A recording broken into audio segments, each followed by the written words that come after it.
Hello tout le monde, bienvenue dans le podcast Real Insiders. Le podcast qui donne la parole à celles et ceux qui façonnent l'immobilier d'aujourd'hui et de demain en Suisse. Vous êtes prêts? Let's go!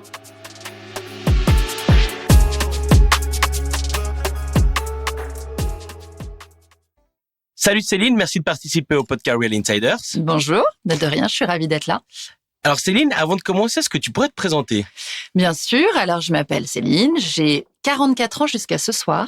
D'accord. Je suis maman on est presque du même jour. Ah, je suis c'est du 30 vrai mai, ouais. Ah, ben Incroyable. voilà, la chance d'être Gémeaux.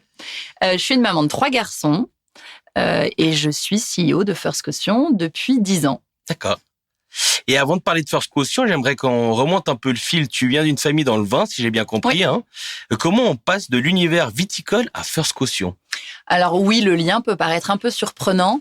Alors moi, j'ai un papa entrepreneur qui a fondé le groupe familial il y a à peu près 40 ou 45 ans.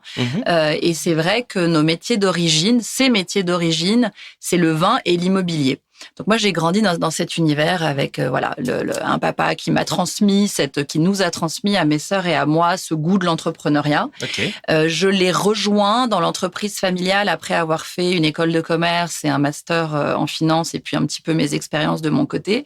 Et donc, j'ai commencé à travailler avec lui dans nos métiers historiques, à savoir la promotion immobilière, le vin. On avait développé aussi une petite activité sur les énergies renouvelables à un moment. Okay. Donc, tout se fait un petit peu par opportunité, mais avec un fil conducteur qui est toujours des activités patrimoniales, pérennes, sur lesquelles on arrive à se projeter sur le long terme. Et puis, la garantie de loyer et l'assurance, c'était pas quelque chose qu'on avait vraiment, on n'avait pas de vocation à venir sur ce métier. Oui. Ça s'est fait par opportunité.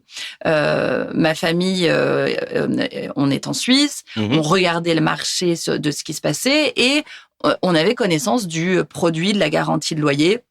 Et on connaissait l'existence de Swiss Caution et First Caution. Puis c'est plus notre curiosité professionnelle qui nous avait amené à nous pencher sur ce secteur. Et puis un jour, dans la presse, on voit que First Caution rencontre quelques difficultés au niveau de son actionnariat. Okay. Et donc, démarche tout à fait spontanée. On prend rendez-vous avec le CEO à l'époque et qui nous explique sa situation. Tout ça s'est fait très rapidement. On est fin 2014 et on se dit, mais ce métier, il a quand même un lien très très fort avec l'immobilier. Bien sûr. On voit bien comment nous, en tant qu'entreprise, on peut apporter des synergies parce qu'on n'a pas un profil d'investisseur. Nous, on va pas investir dans des entreprises. Ouais. On gère nos entreprises. Oui. Et là, on arrive à se projeter.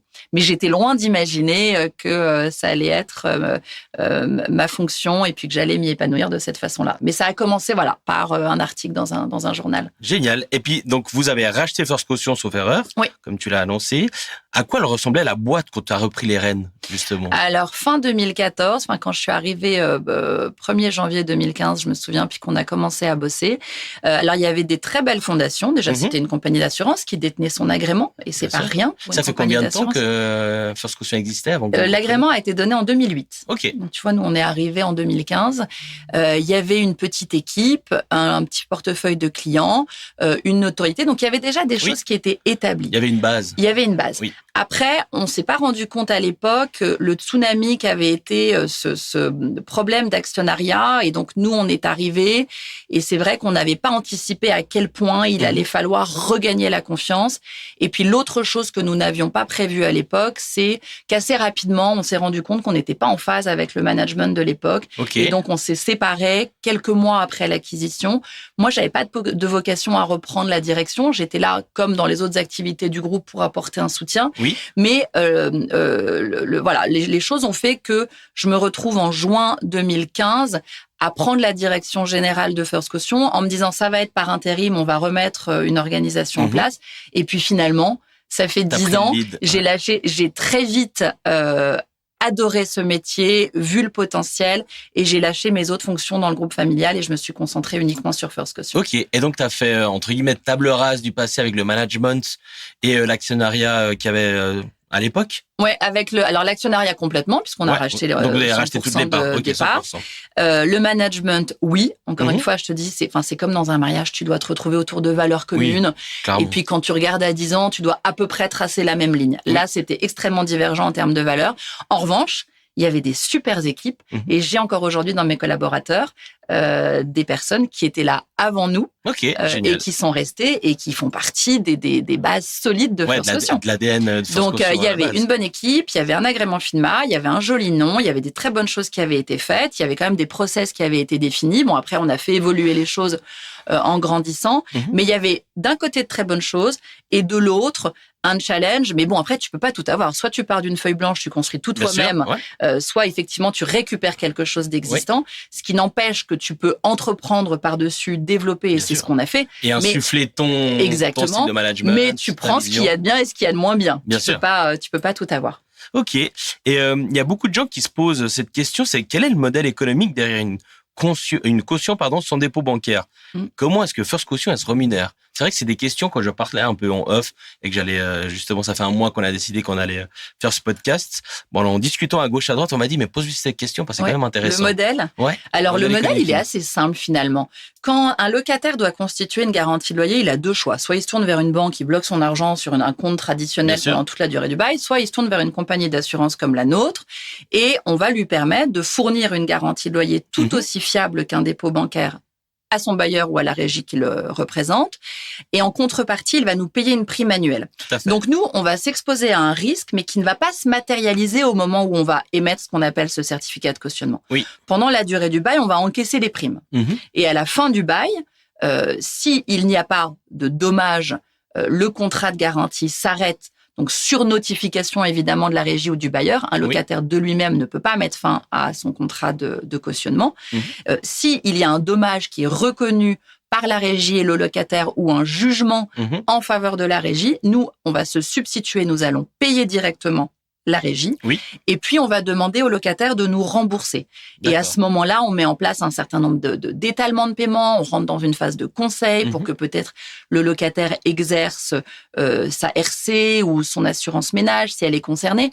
Mais donc le modèle, comme dans tout modèle d'assurance, il repose sur le fait d'avoir plus de bons risques que de mauvais risques. Tout à fait.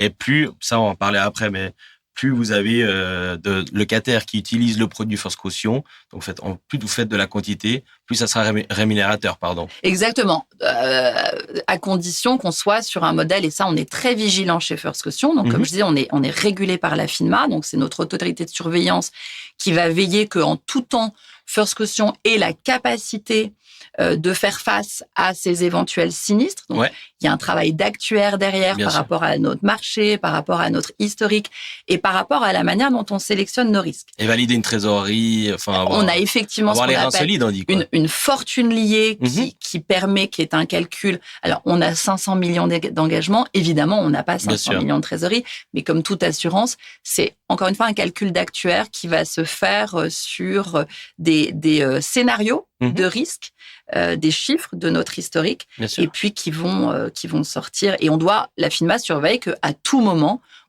on réponde bien à ce ratio minimum qui nous permette de couvrir les risques. Trop bien.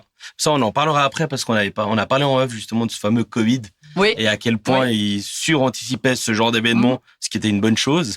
Mais First Caution aujourd'hui porte une promesse de simplicité et de rapidité.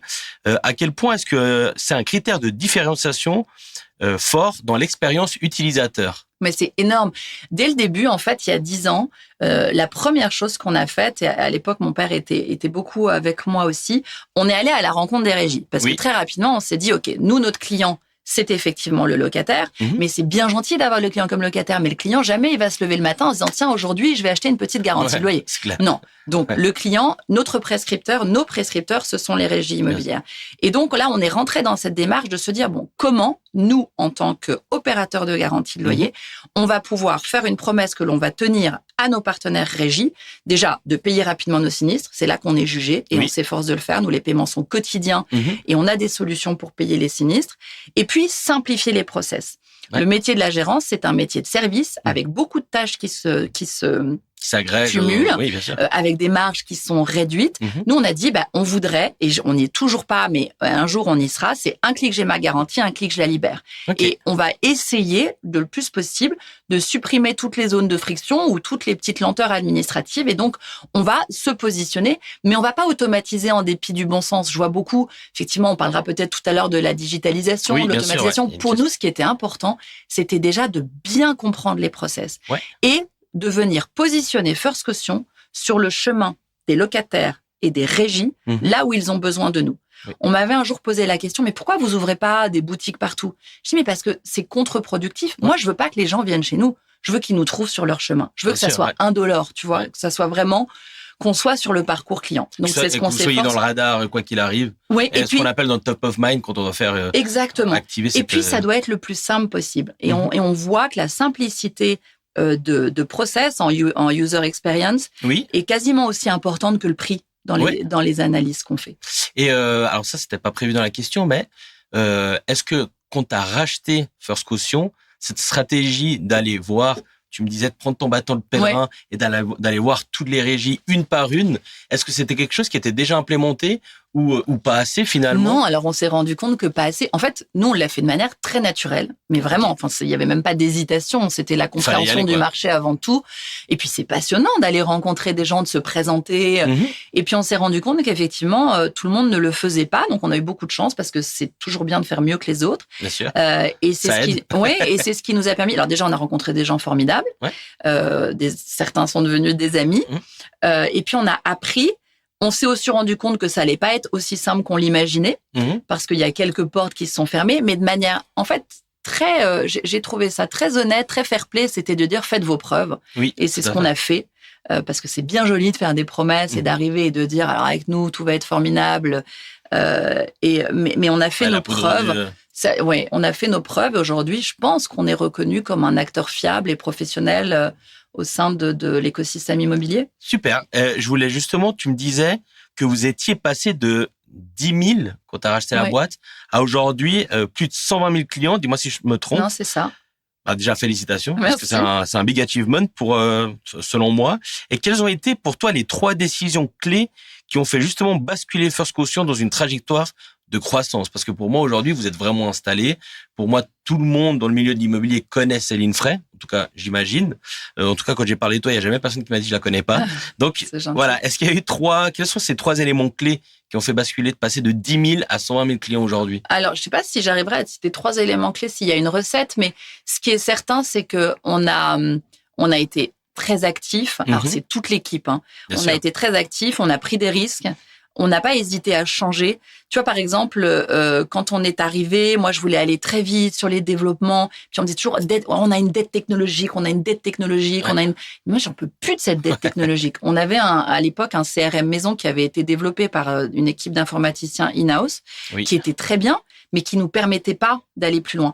À un moment donné, on a dit, on rase tout et on recommence. C'est compliqué. Parce qu'une migration, on se l'est dit en off, mais je fais souvent la comparaison. C'est comme si tu habites chez toi avec tes enfants, ton épouse, tout le monde, et puis tu décides de refaire la maison, mais toiture, fenêtre compris. Et tu vis dedans. Ouais. Et là, c'est pareil. On opère une entreprise, mais on la change de fond en comble. Mais elle doit continuer sa croissance. Donc ça a été difficile, mais ça a été une décision essentielle. Et ce que j'essaye de retenir de ça, parce que parfois on repousse des changements, on a des choses qui fonctionnent pas, puis on repousse les changements. J'ai dit en fait non, il faut y aller maintenant parce que c'est que du temps que l'on perd. Bien sûr. Parce que de toute façon, une solution qui ne fonctionne pas, à un moment donné, tu peux pas mettre des rustines partout. Donc il faut mieux repartir. Il faut pas avoir de ressentiment sur le temps que tu y as mis, l'argent que tu as dépensé. Ça marche pas. Et ça, je pense qu'on a été agile là-dessus. Pourquoi? Parce qu'on est une entreprise à taille humaine, avec des process de décision très courts et qui nous permettent d'agir. Et tu vois, c'est un speedboat, pas un gros paquebot, quoi. Et on essaye de le rester. Et ça, c'est difficile. Et c'est ce que j'essaye de maintenir. C'est qu'on a beaucoup grandi, bien sûr. On a maintenant 60 collaborateurs, comme tu l'as dit. On n'a pas loin de 120 000 clients. On a 3 000 partenaires dans toute la Suisse. Je veux qu'on garde cette agilité. Donc ça, je pense que la clé, ça a été d'être agile. Ça a été d'être à l'écoute de nos partenaires. Et puis, la prise de risque, c'est aussi l'investissement qu'on y a mis. On a beaucoup investi dans cette société. Sur la marque, sur l'outil, sur nos ressources. Donc, parce qu'on y a cru. Donc après, moi, j'avais de la chance dans ce schéma d'avoir le soutien d'un groupe qui y croyait aussi, qui croyait à ma vision et qui a investi. Super. Donc ça, c'est une vraie chance. Et puis ça, donc, si je résume, tu as la partie marketing, plus de visibilité, et puis la partie digitalisation et modernisation de vos processus internes pour travailler. Donc ça, pour toi, c'était les 2 points clés pour accueillir cette trajectoire de croissance. Et tout ça drivé par la proximité du terrain. donc c'est de dire bon, on est un produit B2B2C, donc nos clients sont les locataires, mais on a des prescripteurs qui sont les régies. Donc évidemment, on fait un gros travail de communication, de notoriété sur notre marque envers les locataires, donc vraiment axé B2C. Et puis on travaille vraiment sur nos process avec nos partenaires, mais en essayant toujours d'être en phase avec les besoins. Et ça se fait pas dans un bureau. Donc c'est passer du temps sur le marché. Parce que tout à l'heure on parlait d'innovation et moi j'ai eu pas mal d'expériences où on arrivait ici dans un bureau avec des bonnes idées, mais la bonne idée dans un bureau, si elle est pas en phase avec ce qui se passe sur le marché, elle sert à rien. Ou si elle est trop tôt, ou si elle est trop tard. Donc je pense que la clé, c'est aussi ça. J'ai une équipe aussi sur le terrain qui connaît très bien le marché, qui y passe du temps, et puis d'écouter tout. En fait, on considère depuis notre call center, qui est vraiment la porte d'entrée, jusqu'à nos collaborateurs qui gèrent le back-office, l'IT, la finance, les ressources humaines. Je dis pas que j'y arrive toujours, mais je considère que tout le monde peut apporter de l'innovation dans l'entreprise. Typiquement, hyper intéressant ça. Oui, typiquement notre call center qui est tous les jours avec les clients au téléphone, mais c'est eux qui ont le plus d'informations. Oui, ça c'est clair. C'est évident. Et ça, vous les remontez ces informations ? On essaye de leur ouvrir la porte. J'aimerais le faire plus. Je dis pas que j'y arrive et que j'aimerais faire plus, mais je veux vraiment que tout le monde considère que la valeur ajoutée que chaque collaborateur peut amener, et surtout les collaborateurs qui sont en contact avec nos clients et avec nos partenaires. Il faut leur donner la parole et il faut les écouter. Ouais, ça je pense que c'est un très bon point. Et en réfléchissant comme ça. Pendant que tu étais en train de répondre à ça, je me suis dit, mais aujourd'hui, tes clients, c'est les gérances immobilières. Mais le quid des fonds immobiliers, du coup? Parce qu'on sait souvent que les fonds immobiliers, lorsqu'ils prennent une décision, ça peut cascader contre le bas. Et puis, on parlait aussi, par exemple, d'un Chris Aldi, justement, qui a trouvé un modèle économique qui fait que c'est intéressant aussi pour les fonds immobiliers. Et là, je réfléchis à haute voix. Est-ce que les fonds immobiliers sont aussi des clients pour toi? Ou pas vraiment? Et est-ce que, ça fait partie des prochaines questions aussi, mais est-ce qu'il n'y a pas aussi un modèle économique où eux, ils trouvent aussi leur intérêt? Alors, ce sont des partenaires. Avant tout, nos partenaires, ce sont les régies. Donc, on n'a jamais proactivement consulté les propriétaires et les fonds immobiliers. En revanche, on s'est rendu compte, parce que le marché était en train de changer, que certains propriétaires institutionnels venaient nous voir en disant, écoutez, voilà, nous, on aimerait bien proposer la garantie de loyer first caution à nos locataires de manière unique. Ça ne veut pas dire que le locataire est obligé de la prendre, mais en tout cas de ne lui proposer qu'à lui, parce que on a confiance en votre produit, on aime vos process et on sait que il n'y a pas de conflit d'intérêt, sachant que nous, on est quand même la seule compagnie d'assurance indépendante. Donc, il y a zéro conflit. C'est important de le souligner. C'est hyper important. Il y a zéro conflit d'intérêt.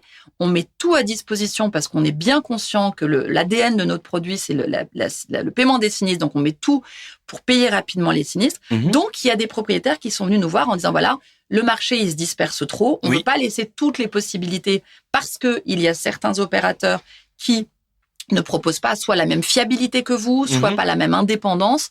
Et donc, effectivement, on a mis en place des partenariats avec des propriétaires, mais toujours main dans la main avec la régie, évidemment. De toute façon, Et puis, ce qui est intéressant aussi, c'est de se dire que quand on respecte notre engagement de payer rapidement les garanties, à l'échelle d'un patrimoine immobilier, la réactivité du paiement de la garantie, elle va jouer un rôle sur la rentabilité. Bien sûr. Parce qu'un appartement qui est vite remis en état, il est vite reloué. Exactement. Et sur une année fois le nombre d'objets dans un parc, un paiement moyen en une semaine versus un paiement moyen en 2 mois, ça fait la différence. Ouais, tout à fait. Donc voilà. Donc tu as raison. Il y a un intérêt de la part des bailleurs qui se matérialisent de plus en plus. C'est vrai qu'il y a 10 ans, on n'avait pas vraiment ces contacts et ces approches, et on les a de plus en plus. Et c'est un cercle vertueux parce qu'on le fait main dans la main, évidemment, avec les régies. Génial. Écoute, c'était... Tu vois, j'ai toujours des réponses très longues à tes questions. Non, mais donc tu me coupes. Moi, je te coupe pas parce que je trouve hyper intéressant. Et je pense que les gens, c'est vraiment un produit qui intéresse. C'est pas forcément aujourd'hui le type de profil que j'interroge tous les jours, parce qu'on est plus dans le cœur même du moteur et du réacteur, qui sont soit les fonds, soit les courtiers, enfin peu importe les verticales. Et je trouve ça hyper intéressant. C'est pour ça que je me permets de te poser déjà 3-4 questions qui étaient hors champ, mais parce que je trouve que c'est... Non, mais c'est génial. Franchement, c'est génial. Et j'allais te poser la question suivante, qui est, aujourd'hui, t'es on appelle ça solo founder, mais t'étais aussi backupé derrière, mais en gros, dans une industrie qui est très réglementée, qui est pas très sexy pour beaucoup, faut aussi qu'on se le dise. Qu'est-ce qui, à toi, t'a donné la niaque pour y aller quand même? Est-ce justement parce que quand c'est trop réglementé, eh ben on y va parce que généralement, il y a peu de concurrence parce que il y a beaucoup de freins à l'entrée, ou est-ce que c'est cette envie d'entreprendre, enfin voilà quoi. Alors le fait que ça soit très réglementé, c'est certain que pour nous c'est un atout. Cet agrément FINMA qui est une vraie barrière à l'entrée, mais c'est aussi une protection. Après, je suis pas solo du tout, j'ai vraiment toute une équipe et en fait, c'est assez sexy l'assurance. Enfin, l'assurance quand on l'a fait comme ça. Alors moi, j'ai quand même toujours, je suis dans une famille qui est connue pour le vin. J'ai une sœur qui est œnologue, donc je vis quand même souvent cette situation où quand je me présente, on me dit « Ah, c'est toi qui fais le vin ». Je dis « Ben non, moi je suis dans l'assurance ». Et je sens la déception sur le visage des gens. Donc je connais ça. C'est pas le même produit, on va dire. Mais qui est plus festif. j'arrive à convaincre parce que j'en suis moi-même convaincue. C'est un métier passionnant déjà parce que les circuits sont très courts. C'est-à-dire que nous, on prend une décision, on teste quelque chose cet après-midi. Demain, je vais savoir si ça a marché. Ouais. C'est un métier qui se digitalise et qui est en même temps extrêmement humain. Donc moi, c'est deux choses qui m'animent. C'est les relations humaines et la technologie. Alors, je suis pas du tout développeur tech, mais je suis technologie par opportunité. J'aime me dire qu'on va penser à des solutions, puis qu'après elles vont avoir un impact. Ouais, et puis pouvoir les dessiner. Donc le métier, la niaque, c'est déjà le potentiel du marché, se dire qu'on apportait une vraie solution à des challenges, parce qu'aujourd'hui on apporte une solution à des problématiques liées au logement. Donc c'est bien de te dire que tu as cette mission aussi de solutionner, de lever des verrous. Et puis voilà, cette combinaison de l'humain et de la tech. Et puis depuis 10 ans, ce qui a été un vrai de la vitamine C pour nous, c'est l'apparition de la concurrence. Hyper stimulant. Ouais. Donc ça vous force à je vais te dire, on a lancé il y a quelques années ce qu'on appelle la garantie de loyer flexible. On est les seuls à faire sur le marché. C'est une garantie qui permet au locataire de choisir entre un dépôt ou une caution. Donc, il n'a pas besoin de choisir entre banque et assurance. Il peut tout faire chez nous. Et surtout, il peut changer à tout moment. C'est-à-dire que tu commences, tu emménages dans un appartement, tu n'as pas les moyens de déposer ton argent à la banque. Tu peux commencer par une caution. Puis, à un moment donné, tu as un petit peu d'économie. Tu veux réduire le prix de ta prime. Tu viens positionner. Tu switches tout ou partie. Ouais. Et donc ça, cette idée-là, elle est venue d'une annonce qui avait été faite sur le marché de concurrents qui se lançaient. Et on s'est dit, OK, comment on se différencie? On s'est mis toute l'équipe autour de la table. On a balancé plein d'idées et il en est sorti cette idée qui peut-être n'aurait jamais vu le jour si on n'avait pas été chatouillé par la concurrence. Ça, c'est génial. C'est-à-dire que t'es toujours alerte par rapport à ce qui se fait et par rapport aux concurrents. Alors ça, moi, peut-être un peu trop. Moi, j'ai un peu toujours cette angoisse de me dire, je vais me réveiller demain et puis il y a quelqu'un qui aura fait mieux que nous. Mais on est sur le qui-vive et puis on a des séances régulières avec l'équipe pour se dire, OK, où est-ce qu'on peut aller? Ça, c'est une bonne chose, de pas s'asseoir et de croire que... Puis ce qui est sympa, c'est qu'on s'interdit rien. Quand on fait ces séances innovation, on lance les idées. Enfin, tout le monde peut avoir une idée de la plus folle. Ouais. Après, on les fait pas toujours, mais on s'interdit rien. Il y a une cohérence, un product market fit. Exactement. Mais OK. Et dans ce genre de business B2B to B2C, avec un produit simple mais sensible quand même, c'est quoi le vrai levier pour toi? C'est de la tech, c'est du marketing, c'est du réseau, c'est du pricing. Tu me parlais de déjà, il y a le prix, ça c'est clair. Le réseau, t'as pris ton bateau de pèlerin, puis t'allais toquer aux portes à l'époque de tous les patrons de régie immobilière. Forcément, il y a beaucoup de marketing aussi. Moi, je vous ai vu vous faites le karting First Caution, pour être dans l'immobilier, entre guillemets. Et puis, je vous vois à gauche, à droite, sur plein d'événements, etc. Sur du sponsoring aussi. Donc voilà. Et puis, à la tech, comme tu me parlais aussi du CRM. Pour toi, quel est le vrai levier? Qu'est-ce qui a été un game changer depuis que t'es arrivé et tu sens que t'es passé pas de 10 à 20, mais de 20 à 100 000 clients? Alors, je dirais avant tout, c'est le réseau. C'est que notre produit, il soit...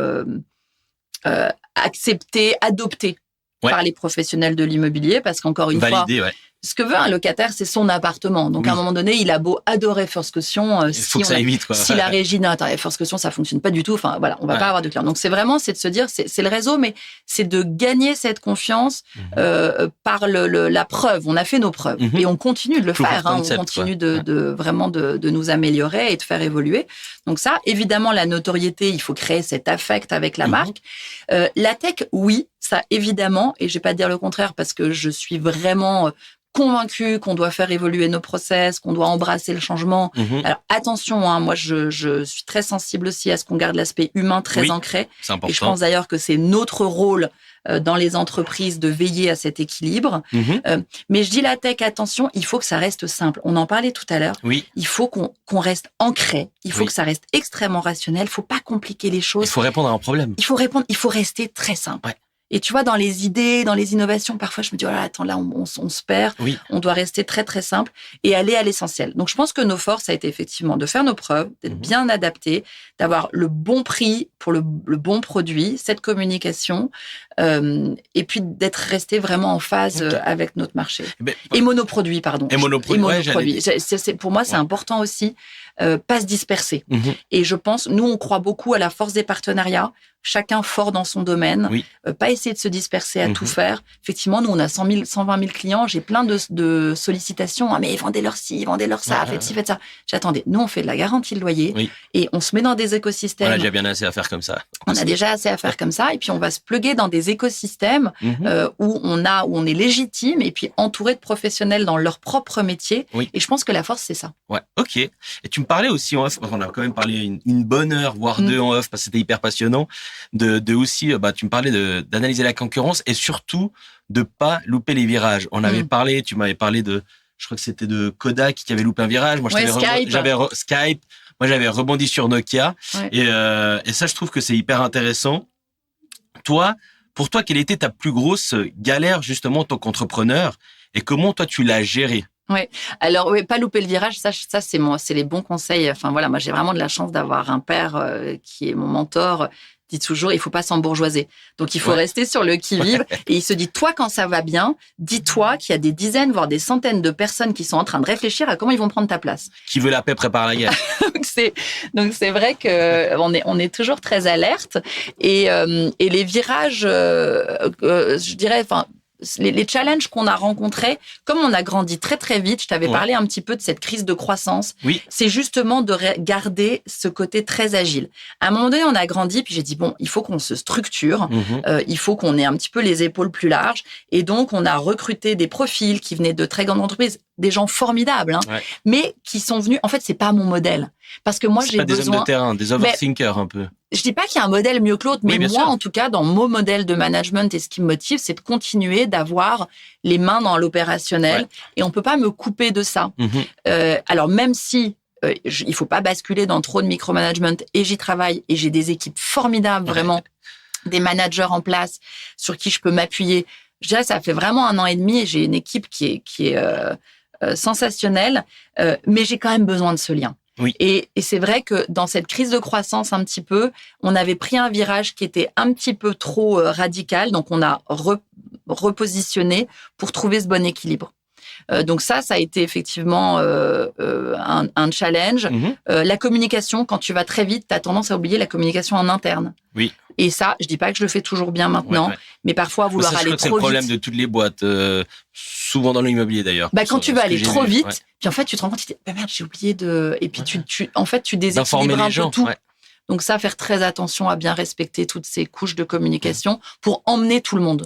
Pas créer la déconnexion finalement. Tu dois vraiment emmener toute ton équipe.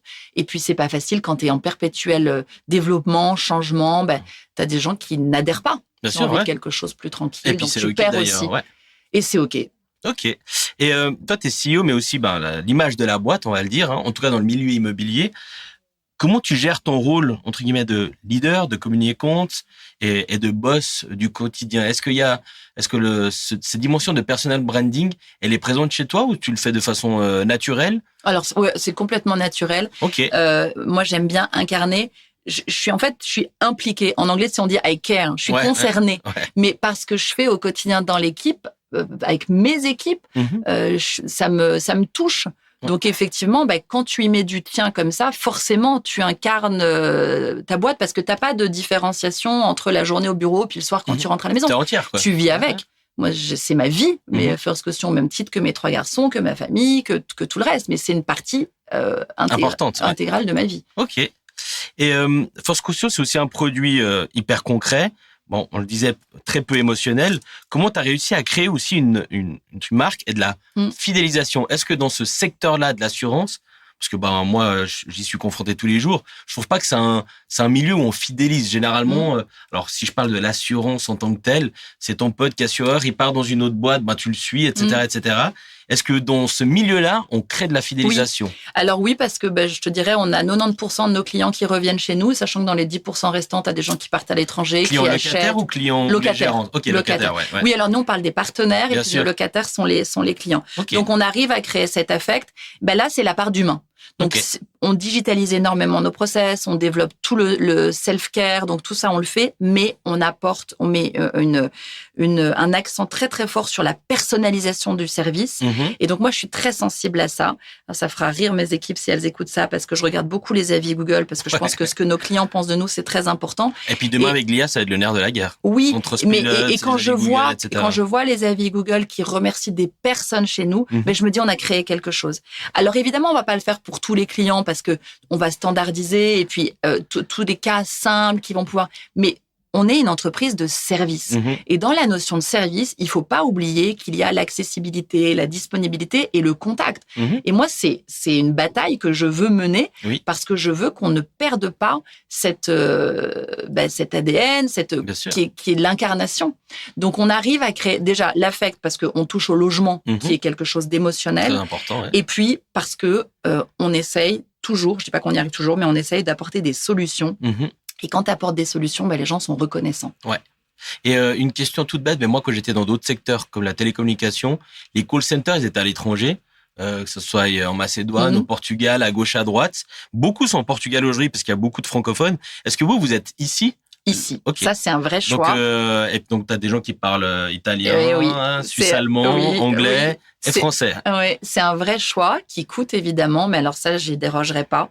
On veut que le call center soit ici. C'est trop important. C'est une partie vraiment, pour te dire, sur 60 personnes, il y a peut-être 25 personnes qui font du call center. Okay, alors, chez nous, c'est call center / admin, donc elle gère tout l'onboarding des clients, c'est pas que du call center. Mais c'est cette notion de service. Tu ouvres un ticket, puis elle suit le client de A à Z, entre guillemets. Oui. Alors, pas les mêmes clients, on travaille sur Salesforce, donc c'est évidemment, on peut se partager les tâches. Et puis, on est en train d'automatiser plein de choses. Mais tout ce qu'on va automatiser, c'est pour permettre à nos équipes de mieux personnaliser les cas qui ont besoin de l'être. OK. Pour nos partenaires et pour nos clients.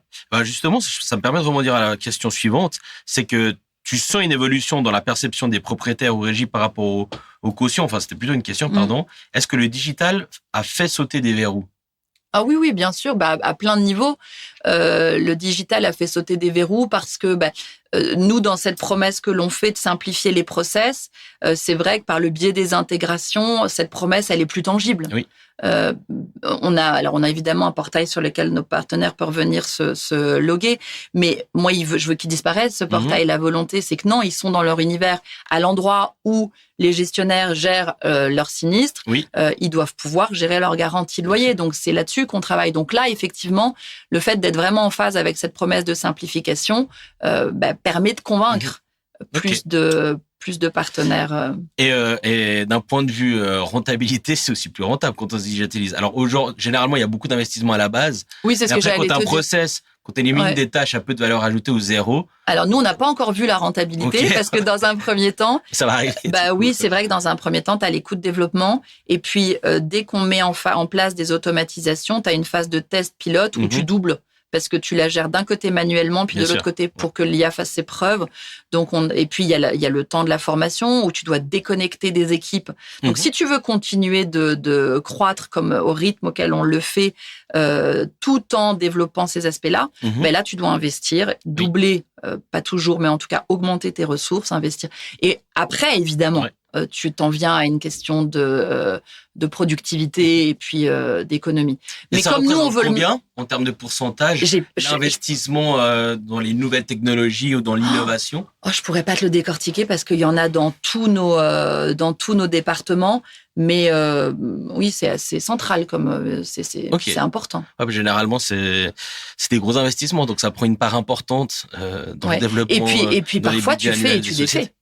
ce que j'ai dit tout à l'heure, c'est que cette prise de risque, c'est qu'on teste des trucs et puis on accepte aussi de revenir en arrière quand ça fonctionne pas. Okay. Mais ça c'est vraiment une ambition pour First Caution parce que moi je suis convaincue et je l'ai toujours dit, hein, si à un moment donné je considère que je plafonne, qu'on a amené l'entreprise à sa limite, on dira ok, on la transmet, mais là aujourd'hui c'est pas le cas. Moi je vois encore tellement d'améliorations sur notre marché qu'on peut faire. Bon, en tout cas, je te vois vraiment, incarner vraiment ton entreprise et ça se ressent aussi. J'espère que les auditeurs vont le ressentir parce qu'il n'y a pas tout le monde qui vit aussi, qui vit l'expérience comme toi, surtout avec ta position de CEO où tu as quand même beaucoup de clients qui sont soit les propriétaires, soit les locataires. Et je trouve que c'est hyper intéressant. Donc, merci de faire partie de ce podcast. Merci à toi. Comment est-ce que tu vois l'avenir de l'immobilier plus globalement aujourd'hui ? C'est compliqué. C'est vrai qu'aujourd'hui, alors bon, moi je regarde la partie forcément qui nous concerne sur la location. Il y a des tensions, des pénuries. On parle des loyers, mais je pense que tout ça va trouver un équilibre. Je pense qu'on a trop tendance souvent à traiter un problème en portant un focus. Oui, on parle de la pénurie, mais il faut regarder tout ce qu'il y a autour. Ouais. C'est bien gentil de parler de la pénurie, des taux de vacances, des loyers qui sont élevés, mais il y a une chaîne d'éléments qui sont pas faciles. Donc il faut regarder. Mais je pense que tout ça va trouver un équilibre dans le temps. Okay. Voilà. Et est-ce que tu penses que j'en discutais avec Fabien Hannet, qui est le président de l'USPI, lors de mon dernier podcast. Aujourd'hui, le milieu de la gérance en tant que tel, pour une régie immobilière, est-ce que tu penses qu'elle arrivera à survivre si elle fait que de l'immobilier, si elle est, disons, une entreprise à taille moyenne, c'est-à-dire soit on est petit et on est niche et on est spécialisé, soit on est gros et on arrive à uniformiser, et standardiser les coûts. Mais si t'es au milieu, est-ce que tu penses que c'est des sociétés qui vont réussir à fonctionner? Alors, je pourrais pas vraiment te donner de réponse. C'est plus à eux qu'il faut poser la question. Je sais, j'entends et je comprends que la gérance est un métier où la pression est très forte, les marges se diminuent. Et donc, nous, à notre toute petite échelle, on va essayer de venir aider. Moi, je voudrais pouvoir dire, en utilisant First Caution et nos intégrations, vos collaborateurs vont réduire de 90% le temps qu'ils passent sur leur garantie loyer. Donc, c'est déjà un problème en moins. À ma toute petite échelle, on va essayer de faire ça. Après, je crois vraiment à la valeur ajoutée de la régie traditionnelle versus des processus complètement automatisés. Je crois pas au modèle complètement digitalisé parce que je pense que l'IA, les automatisations sont un soutien à l'humain et inversement, et je pense que l'humain doit toujours garder le contrôle. Et je crois que l'immobilier véhicule des émotions et qu'on a besoin de ces émotions, et ces émotions, elles passent par l'humain. Et j'espère, même s'ils sont en train d'essayer de le faire, que l'IA ne pourra jamais avoir les mêmes émotions que l'humain, parce que alors je vois absolument pas le rôle social dans tout ça. Bien sûr. Donc je pense que oui, il y a un vrai avenir. Après, économiquement, est-ce que c'est possible avec toutes ces pressions? Là, c'est le point d'interrogation. Mais en tout cas, je trouverais dommage parce qu'effectivement, la valeur, elle est évidente. Bien sûr, ouais. Et puis elle est très importante. Alors, je sais qu'en France, il y en a qui ont essayé le tout digital il y a 5 ans. Je me rappelais plus du nom exactement, mais ils se sont cassés la gueule. Donc, c'est quand même quelque chose qui est réconfortant pour notre marché. Moi, je pense qu'il y aura toujours besoin. Il faut trouver cet équilibre. Ouais. Et je pense que c'est important. Alors, moi, je le fais chez moi en privé avec mes enfants aussi, et j'essaye de le faire dans l'entreprise. Il faut pas repousser l'évolution, elle est là, et ça serait une vraie erreur. Il faut l'épouser, ça c'est clair. Il faut l'épouser, mais il faut apporter de la nuance. Et je trouve hyper important d'apprendre. Nous, on va lancer aussi des formations en interne pour utiliser l'IA, pour mieux l'utiliser. Et tu vois, je trouve ridicule dans les écoles qu'ils n'apprennent pas les enfants à s'en servir plutôt que de leur interdire. Ouais, je comprends. Il faut qu'on apprenne des IA éducatives adaptées et formées parce que si tu la nourris toi-même, si tu la nourris toi-même de tes idées, si c'est toi qui gardes le lead, c'est un propulseur énorme. Par contre, je me pose la question. Alors, je sais pas si c'est toi ou tes équipes qui travaillent sur le projet entre guillemets, mais quand toi tu parles d'IA, alors il y en a plusieurs. Quand on parle d'Anthropic, de ChatGPT, DeepSeek, etc. Sur la sensibilité des données, vu que toi entre guillemets, tu traites énormément de données qui sont la donnée des locataires, entre autres.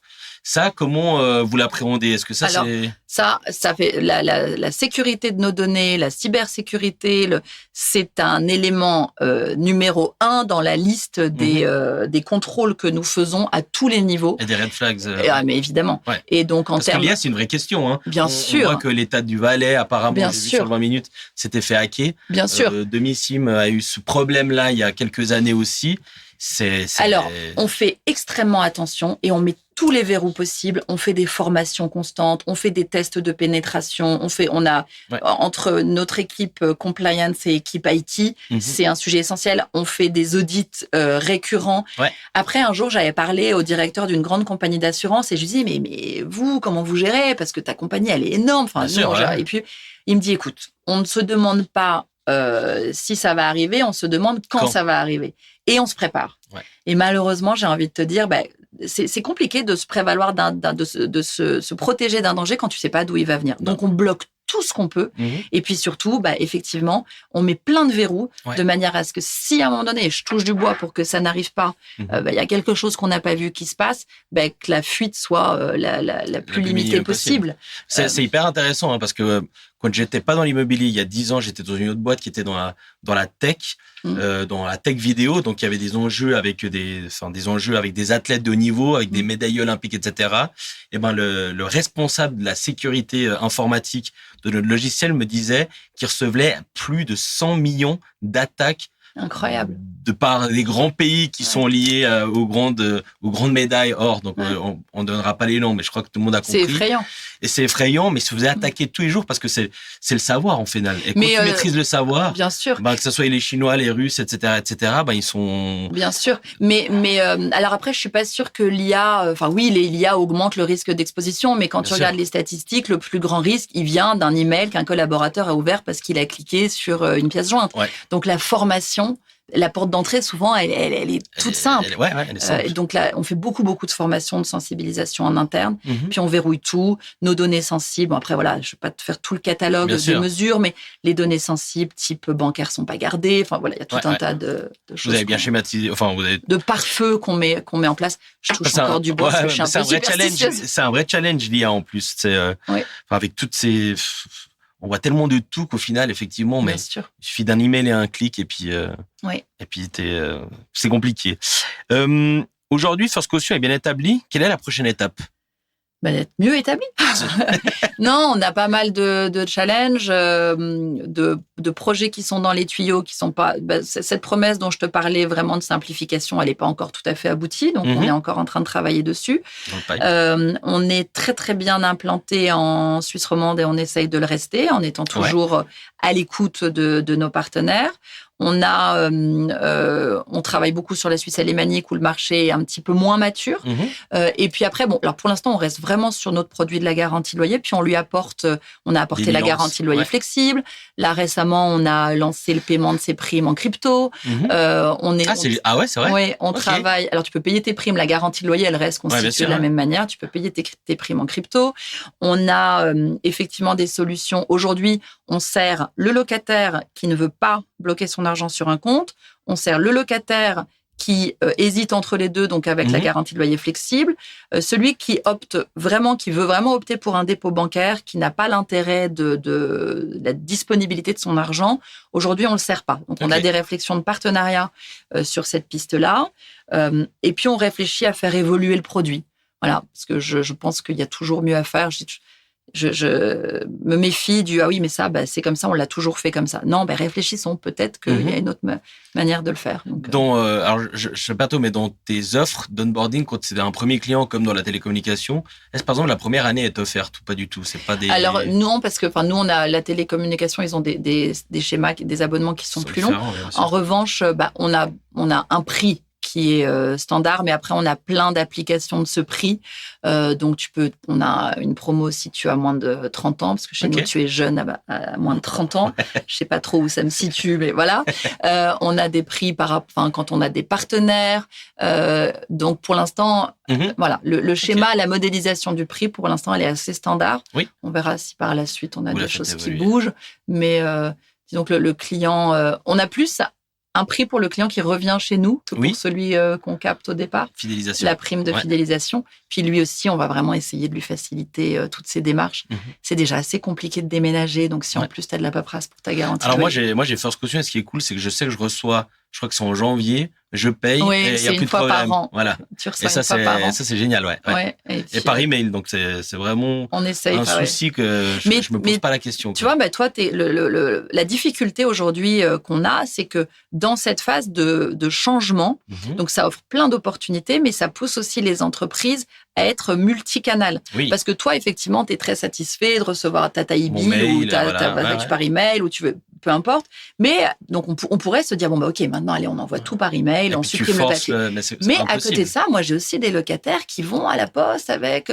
Donc, on est obligé d'offrir un panel très, très large et c'est compliqué pour une entreprise. Ouais, bien sûr. Mais on n'a pas le choix. Beaucoup de canaux, et que ce soit auprès de nos locataires, auprès de nos partenaires, on ne force pas une solution. On propose et puis, en fonction des choix qui sont faits, on adapte. Okay. On a des régies qui ont digitalisé tout le process. On a des régies qui veulent encore recevoir leur certificat sur papier. Et ça, on doit être capable de tout faire. Ouais, OK. Et dernière question, si tu devais donner un conseil à un ou une jeune entrepreneur qui veut se lancer dans le milieu de l'entrepreneuriat, tu lui dirais quoi? Tu lui conseillerais quoi?